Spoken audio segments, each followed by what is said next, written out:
Profesor, buenas tardes, tenga usted donde quiera que esté. Y bueno, le comparto los 10 aprendizajes significativos que pude obtener de mi intervención en campo. Punto número 1 fue que pues hablaron más los participantes del taller que un servidor como facilitador, y esto es muy sorprendente para mí porque yo siempre era alguien que tomaba el micrófono de la mesa y no lo soltaba en conferencias o en algún tema o en alguna plática, sea de cualquier tipo. Y conforme fue pasando y desarrollándose el taller, pues me fui dando cuenta que, y se los hice saber en algún momento de la intervención en campo, que ellos eran los que estaban llevando la dinámica del taller. Y fue algo como muy, para mí, tranquilizante. Fue como una presión menos. De alguna u otra manera uno se adjudica, bueno, yo me adjudicaba cierta presión, cierta peso, porque tenía que ir llevando, entre comillas, a las personas para poder cumplir algún objetivo de algún tipo de plática, taller, etcétera. Y sin embargo, la sensación que yo obtuve a raíz de esta experiencia, en el cual eran las personas los que iban guiando el taller, pues fue la verdad muy tranquilizador para mí. Fue muy, creo que muy beneficioso al sentirme yo tranquilo en eso, o al dejar ese peso aparte. Pues eso me fue, yo percibo que me fue liberando para poder ir facilitando de mejor manera, mucho más libre, y eso pienso que la gente lo percibió. Punto número 2, me percibí menos ansioso por participar. Era lo que comentaba ahorita, el 1 va con el 2, ¿no? Pues yo me percibía menos como tenso en cuestión de ir, no sé, preocupado por la presentación, o estar aplicando cierta dinámica y darle un aterrizaje espectacular a la dinámica. Pues no, me daba cuenta que en la creación de las condiciones psicológicas, de poder rebotar, de poder reflejar los sentimientos que las personas me transmitían verbalmente o de manera no verbal, iba haciendo que fluyera, o iba haciendo que se desarrollara el curso de tal manera que las personas que también lo expresaron se sintieron muy cómodas, y también fue algo muy enriquecedor, o fue algo muy hermoso para mí, como el ver que se cumplía la profecía de Rogers. Puse una dinámica acerca que le había aprendido al profesor Zavala, y ellos dibujaban simplemente lo que habría en su mente, y simplemente al explicarme lo que ellos habían dibujado, y al ver lo que los demás habían dibujado también en sus cartulinas, pues simplemente se veía, expresaban lo que cada uno traía por dentro, ¿no? Tal vez era un dibujo que no tenía nada que ver, pero se veía cómo ellos sentían la confianza para expresar lo más íntimo, o tal vez alguna necesidad que ellos querían abordar o tocar. Punto número 3, pues en la misma facilitación se me reconoció que no forcé o violenté a las personas a participar o compartir, y pienso que eso también es muy importante.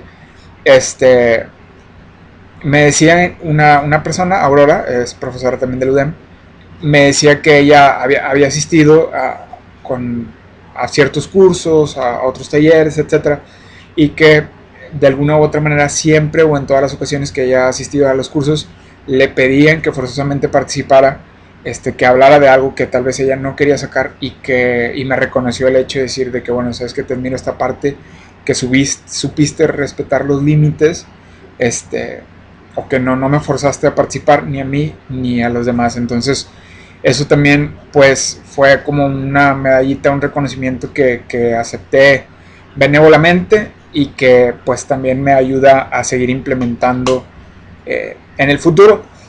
Punto igual, número 4, comprobé cómo el enfoque central de la persona por sí mismo va provocando que las personas vayan clarificando al expresar cuáles son sus sentimientos, o aspectos inclusive urgentes por satisfacer o solucionar. Es impresionante, realmente. O sea, es impresionante cómo al aplicar el enfoque central a la persona, en ciertas personas van tomando la iniciativa y van hablando y van expresando y van diciendo, ¿sabes qué? Y reconociendo que eso es difícil, ¿no? Bueno, a mí me parece difícil como que el ir reconociendo o el ir quitando las capas de defensa o de superficialidad, y realmente acá en el desarrollo del enfoque, al ir escuchándolo, a ir reflejando lo que el otro decía, era sumamente impresionante cómo las personas podían llegar a tener contacto o a expresar sentimientos pues tal vez muy, muy íntimos, ¿no? Número 1, 2, 3, 4, 5. Percibí cómo le es difícil a la gente hablar de sí mismo y no comenzar a hablar de alguien más. También, puede ser como contradictorio lo que acabo de decir ahorita, pero una vez ya en el calentamiento, ¿no?, de la misma plática, del mismo taller, era como ellos iban expresando algo íntimo. Pero lo que sí me di cuenta era que en un principio había como, vamos a decirlo así, uno ayuda a la persona, uno facilita a la persona, reflejándole, no enjuiciándola, simplemente escuchándola, dándole tiempo que ella misma también conteste. Pero al principio, en un principio del taller, también me di cuenta cómo era hablar de mi familiar, cómo hablar de otras personas que no soy yo, y pues cómo evadía, ¿no? A la pregunta, bueno, ¿y cómo te sentiste tú? ¿Cómo te experimentas tú? ¿Qué aprendiste tú? ¿En qué te afecta a ti mismo? ¿Cómo te lastima? Siempre, bueno, es que mi familiar, o es que mi amigo, o es que mi jefe, o es que mi novio, o sea, de alguna u otra manera como que había cierta renuencia a ir a hablar de sí mismo.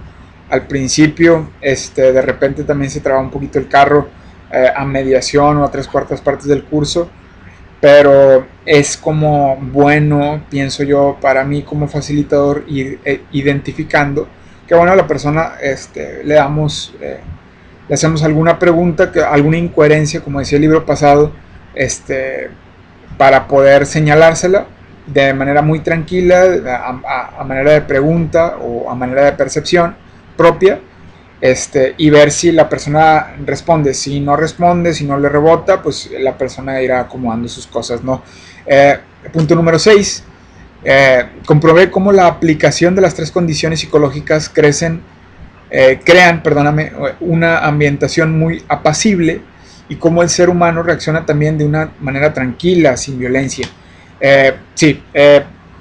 Al ir desarrollando esta aceptación incondicional, la empatía, al ser congruente con la comunicación, con lo que se vive y con lo que se expresa, pues sí era muy notorio el ambiente en el cual giraba el taller. Era muy apacible, muy tranquilo, tal vez algo a lo cual no estamos acostumbrados, sobre todo, digo, no sé, tal vez el norte o la ciudad de Monterrey es muy agitada, y dentro del salón pues sí se respiraba un ambiente muy tranquilo. Las personas respondían a su momento. Hay veces que ellos decían, bueno, es que me identifiqué con tal persona, me hace ruido lo que dice esta persona, en cuestión de que yo también me identifico con esto. Entonces es muy grato como ver cómo la teoría de Rogers, cuando la persona se le involucra o se le pone en medio de un ambiente en donde apacible, es como si fuera tierra fértil para el ser humano, y empezar a compartir o a crecer. Punto número 1, 2, 3, 4, 5, 6, 7. Yo llevaba un plan de trabajo respecto a los temas que íbamos a ir analizando. Sin embargo, los participantes marcaron otro ritmo, temáticas que para ellos eran importantes expresar. Pues bueno, pues sí, o sea, realmente yo llevaba un programa, un schedule que yo iba a ir como guiando el taller, y pues realmente fue también algo muy grato para mí, como no alterarme y pues vaya, que ruede la bola, ¿no? Que juegue, y ver cómo ellos iban, llevando la plática. Punto número 8, la utilización de 3 recursos distintos siempre culminaba, esto es muy buena, la utilización de 3 recursos distintos siempre culminaban en la misma conclusión de los participantes, es decir, aunque las dinámicas eran distintas, las herramientas que yo utilicé, las conclusiones o temas que los participantes abordaban o interpretaban de las dinámicas o actividades tenían siempre una misma conclusión. Es decir, yo soy un participante, yo vivía las 3 dinámicas, herramientas que utilizaba el facilitador, y sin embargo, cuando yo daba mi interpretación de la dinámica, cuando yo participaba en base a otra dinámica distinta, el tema de conversación de la persona siempre era el mismo. Entonces se veía, o bueno, yo percibía que pues era muy evidente la necesidad que necesitaba trabajar, abordar, expresar esa persona, ¿no? Y eso también es como muy interesante analizar, porque pues se ve, ¿no? Se ve como una persona está ávida por ir, no apagando fuego, sino ir trabajando ciertos aspectos, ¿no? Para después darle pie, pienso yo, a otros. Siempre somos seres en desarrollo, ¿no? El punto número 9 es el lenguaje no verbal en ciertas personas. Hubo 3 casos, ¿verdad? Que es muy importante pues estar alerta al lenguaje no verbal. Hubo una pregunta acerca de cuáles son las expectativas que tú tienes al venir aquí al taller, cuál puede ser alguna necesidad que tú tengas, y en ese momento se paró una profesora y que fue distinta a la que mencioné ahorita, y se fue al baño y se tardó allá un buen de rato. Dirás, bueno, pues es coincidencia, pero al final de cuentas sí me hizo como la observación de que, sabes que, bueno, ahí en el taller lo mencionó como 3 veces. Decía, pues es que yo no sé a dónde voy, no sé qué quiero, no sé, vivo en una oscuridad total de objetivos, de rumbo, y realmente eso es algo que me tiene muchísimo, muy angustiado.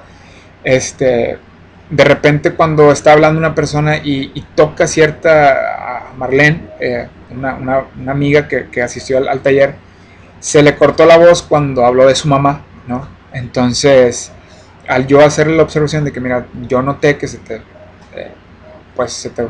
cortó un poquito la voz al hablar de tu mamá, pues sí fue desarrollando ahí un tema que tiene ahí con su mamá, que sufrió una depresión, y pues al parecer está un poquito grueso la situación. Pero el punto es cómo el lenguaje no verbal y vaya, hacérselos notar en base a una percepción propia, sin asegurar nada, va creando en la persona que pues evidentemente o ella te pone límite, o ella va aclarando. Había una situación que decía una vez el doctor David, decía que Rogers, inclusive hay veces que decía, bueno, parece que te enojaste, o sea, que de repente como que hacía preguntas medio controversiales, y yo le hice a Marlene, le digo, o sea, es que como que yo percibí que te molestaste cuando yo hablé un poquito de que, bueno, te pregunté, bueno, ¿y con qué familiares específicamente tienes problemas? Y te viste así como que muy tajante en el límite, y me dice, no, mira, lo que pasa es que si puse este límite porque pasa esto y el otro. Entonces también como el no tener miedo a rebotar sentimientos o emociones que nosotros vemos un poquito que pueda causar fricciones, simplemente es como mencionarlo, ¿no? Sin el afán de hacer controversia. Y último punto es mi sensación de tranquilidad al no tener todas las respuestas, sino al saber que es cada persona lo suficientemente capaz de hacerse responsable de sí mismo. Ya lo había tocado al principio, pero sí, pero no. Esta última parte es de que, bueno, pues a final de cuentas no se trata, como dice Rogers en el capítulo 13, creo, que lo citan por ahí, es, bueno, yo soy responsable ante los demás, pero no de ellos, ¿no? Y saber que, bueno, estamos ahí para facilitar un taller, y que será la persona la que medite y la que decida qué hacer con aquello que encuentre, ¿no? Sin violentarla, sin hacerla que abra ciclos o o procesos. No, no, o sea, simplemente es que bueno, con lo que la persona vaya identificando a su ritmo, ella sabrá qué hacer con ello, para bien o para mal, para su desarrollo, para su deterioro, o para dejarlo en el inconsciente o inconsciente, ¿no? Pero bueno, profesor, muchísimas gracias. Estas son las 10 reflexiones que yo tuve. Una experiencia excelente. Volvería a hacer un taller gratis, la verdad, porque me dejó muchísima experiencia. Y pues bueno, todos salieron muy contentos. Ahí está la grabación. Y la verdad, muy contento. Muchísimas gracias por de alguna u otra manera provocar esta experiencia en mí. Y le mando un fuerte abrazo. Dios me lo bendiga. Cuídese mucho. Nos vemos en clase. Chao.